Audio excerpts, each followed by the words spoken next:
prices of our products stagnate and fluctuate more and more. Secondly, our development trajectory is also squeezed by these two moral and cognitive prescriptions. In order to survive, one must enlarge, which means one must take control over colleagues' resources, such as land, production quota, water access. And one must innovate, which means one must adopt expensive technological packages developed by industry's experts along their patented science. Farm families often witness that they don't fit with industry. Industries prevent them from deciding on their own. Innovations offered by industries reduce their room for maneuver. Industries make them work in ways they don't want to. Sometimes they disagree with the normative framework, codes, and prescriptions of industrial technologies and farm systems. They are afraid continuity is threatened by stress, huge financial risks, regulation pressure, and declining labor income, killing farming attractiveness in the eyes of youth. The raptors, unendingly expanding farmers who accumulate land, subsidies, and heavy machinery. And finally, they are also afraid of becoming subsidized farmers, trapped between the carrot and the stick, and vainly running after virtual farm functioning. In response to these problems, most of us develop novelties, changes of routines, novel practices, emerging from our experience and the particular contexts of our farms. We tend to reduce tillage, adapt machinery, favor soil life through complex cover crops and integration of perennials, breed our own seeds and animals, compose complex crop mixtures, produce the feed we need, set up rotational grazing, process our milk, meat, and grains on the farm. We start selling our products more and more to end consumers.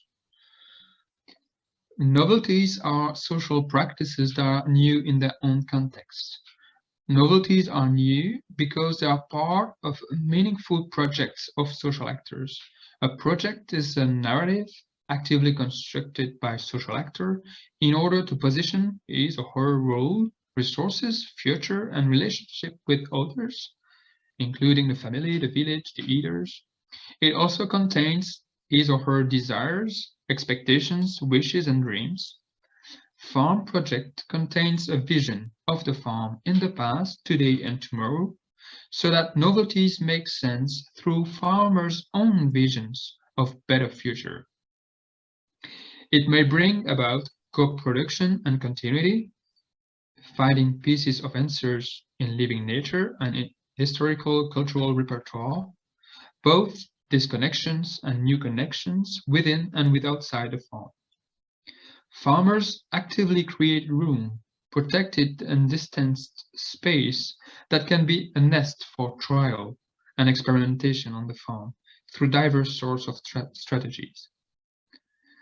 Novelties then allow further space, push boundaries further, allow them to survive without expanding or getting in debt, but rather by getting better prices, reducing costs, and increasing added value of farm products, and to develop their own way of doing things that matches better with their local resources, personal wishes, preferences, norms, and beliefs.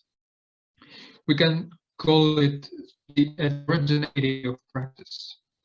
Farmers spend much more time on that than on imploring the elite. With novelty production, farmers engage in the continuous evolution of agriculture. Cascades of novelties may bring about actual farm transitions over time. Thus, we observe a spontaneous, highly diverse, and decentralized agricultural solution.